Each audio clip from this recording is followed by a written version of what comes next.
Welcome to The Explainer. Today, we're diving into a really dramatic, almost courtroom-style saga that is fundamentally reshaping a nation's entire legal foundation.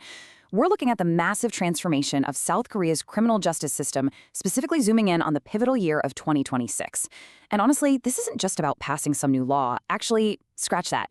It's more like a complete architectural redesign of how a country balances power, justice, and human rights.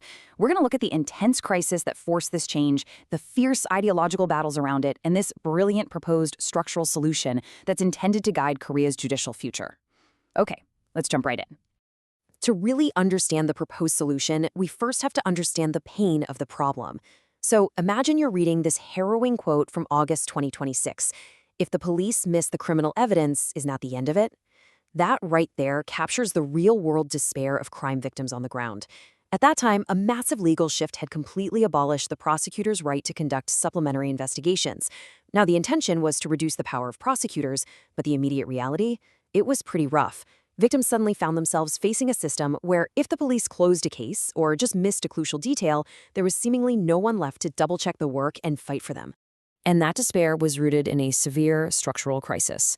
First off, as we mentioned, you have the complete abolition of the prosecutor's right to step in and supplement an investigation.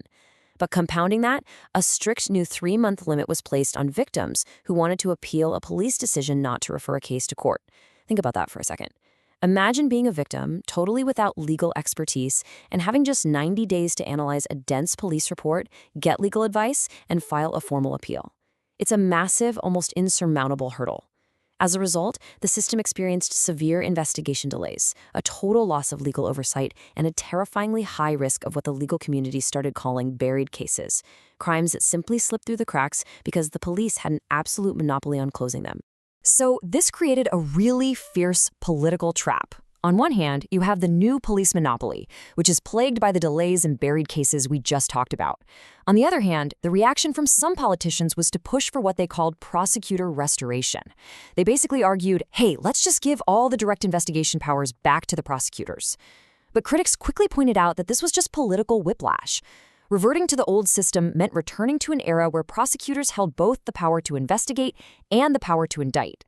That is a massive concentration of authority, and historically, it led to abuses and intense political controversies. It became pretty clear that neither of these extremes effectively served justice or the public. Which brings us to the ultimate dilemma. Is there a third path to prevent investigative bloat while restoring control without reverting to the past? I mean, how do you fix the police monopoly without just handing the keys right back to a prosecutor monopoly? How do you protect victims and keep power in check without stepping backward in time? Well, the sources we're analyzing today present a really fascinating, unique third path designed to completely resolve this constitutional headache. Enter the proposed solution. The Korean-style examining magistrate. Now, this concept is kind of inspired by systems used in countries like France, but it is uniquely tailored to Korea's constitutional framework. Here's the key thing to remember. An examining magistrate is not a police officer, and they are not a prosecutor. They are a highly independent judicial officer, literally a judge. This means they sit entirely within the judicial branch of government, totally separated from the executive branch where the police and prosecutors operate. This magistrate's job is to objectively direct major investigations from a totally neutral position and determine final indictments. It sets up a crystal clear, future-facing trajectory for how cases are handled. When we compare these models side by side, a completely new paradigm emerges. Under the old system, prosecutors commanded the investigation and held indictment power, all clumped together within the executive branch. Then, the 2026 system gave investigation command to the police, leaving indictment to prosecutors, again, both in the executive branch.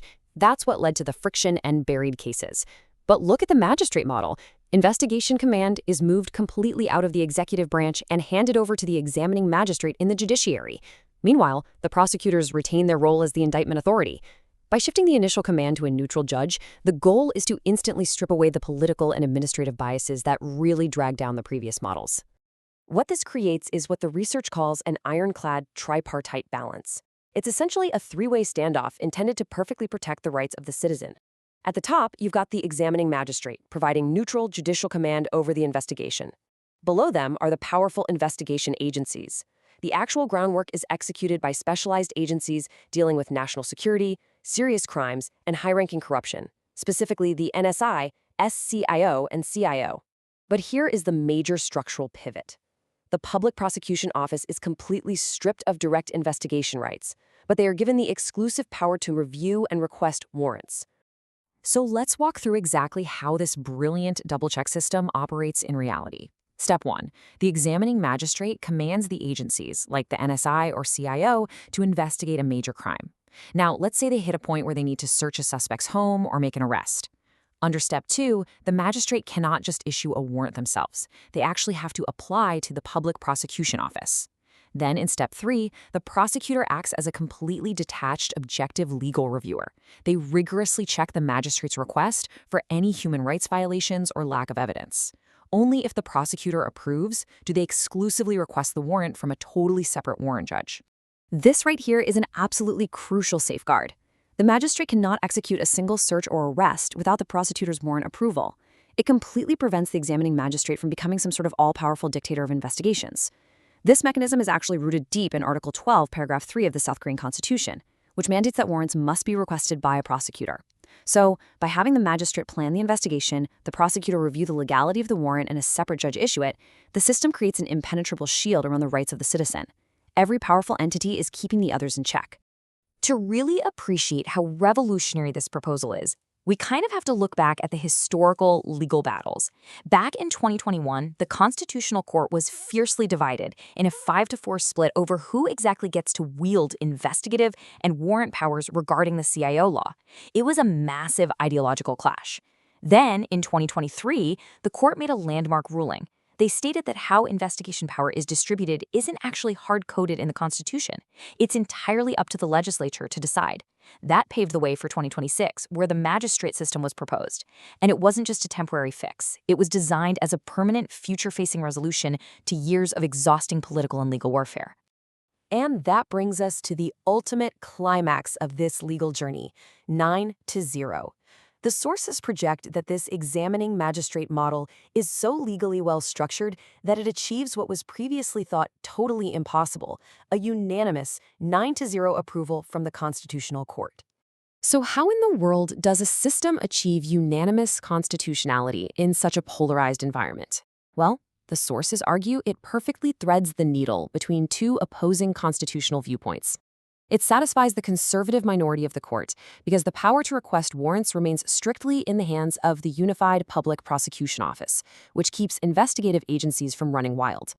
At the same time, it satisfies the liberal majority because it ensures strict, preemptive judicial control over human rights right from the start of an investigation. It's literally the perfect separation of powers. By making the magistrate a neutral judge rather than a political appointee in the executive branch, it shields the entire process from political interference. Ultimately, everyone agrees on one thing. This structure guarantees the basic human rights of every citizen. Which leaves us with this final thought. By rejecting both the police monopoly that caused the 2026 crisis and the historical concentrated prosecutor monopoly of the past, South Korea's proposed examining magistrate system presents a radically new architectural blueprint.